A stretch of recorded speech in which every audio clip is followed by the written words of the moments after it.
Hi, this is Mike Steger. I'm a meaning and life researcher, a psychologist, speaker.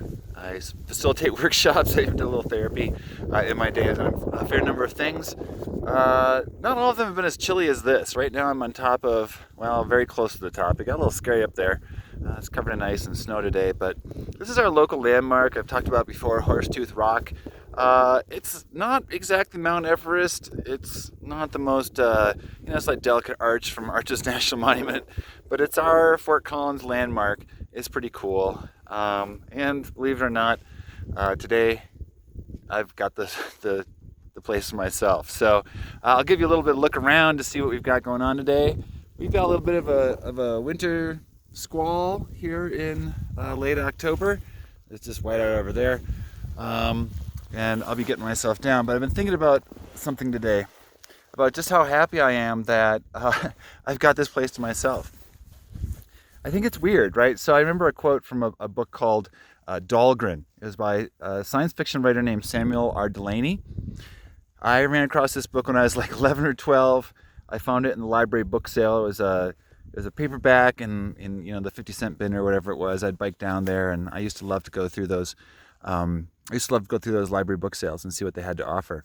Now, this book was written by an African-American, a gay African-American science fiction writer. I wasn't really aware of that at the time. I was growing up in a pretty homogeneous sort of place, but the book was extremely challenging in some areas. I would recommend it. It's non-linear fiction. It's experimental. The main character doesn't know who he is. The main character engages in romantic, identity-seeking, sexual exploration with just about everybody, which was a little bit much for 11 or 12-year-old me to figure out. But I do remember one quote in there.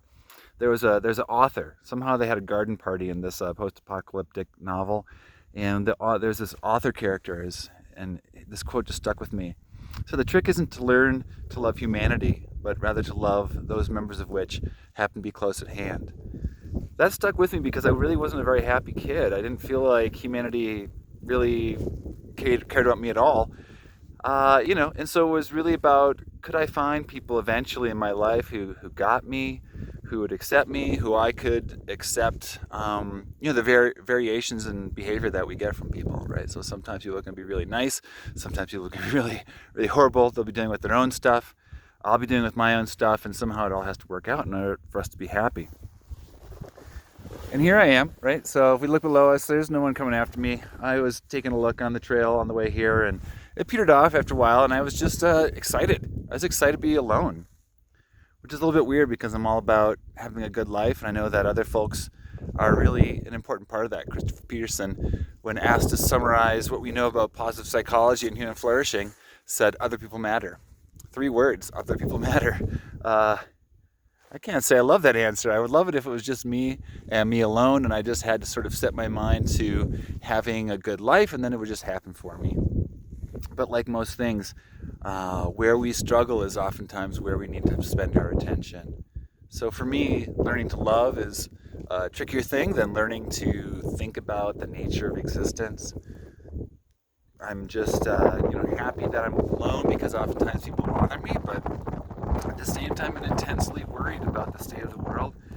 Here we are, it's October, we've got a nice snowy day, but who knows if we'll get enough moisture this year.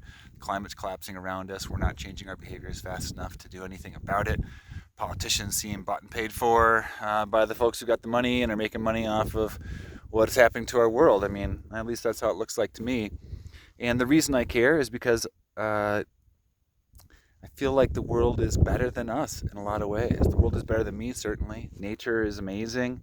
It carries on whether I'm happy or not. And I want my kids to have a world that they can explore and that they can confront as a place that is just sort of striving. Things find their place. Things find a way to exist alongside each other. Up here there's snow, there's trees, there's lichen. We don't get much moisture, so things really have to sort of toughen up for the year to come. It's pretty fragile and can all be lost at any moment, and that makes me worried, which tells me that I care about things beyond myself, even though I'm really excited to be alone. So this sort of paradox, we're all alone in life. Really, no one can ever understand what it's like to be me. I can't understand what it's like to be you. No one will experience life the same way I do. I can't really experience life the way that you do. And yet at the same time, we need to connect. And we need to connect even though sometimes that's the scariest thing we can do. So I'm up here all by myself thinking about other people, which is a little bit weird because a lot of times that's just a little bit too intense for me. So um, when it comes to meaning in life, I really do believe that we need to challenge ourselves to figure out where we can grow, where we can find new reservoirs of ways to expand ourselves, ways to figure out how to give of ourselves, and ways to figure out what really lies within us that we can use to contribute to the world, that we can use to really, try to take at least one or two steps towards helping the path of other people, and taking a few extra steps along the way towards being better ourselves. So probably I'll be wondering about this all the way down. I've got a few miles back and looking like a little bit of a whiteout now.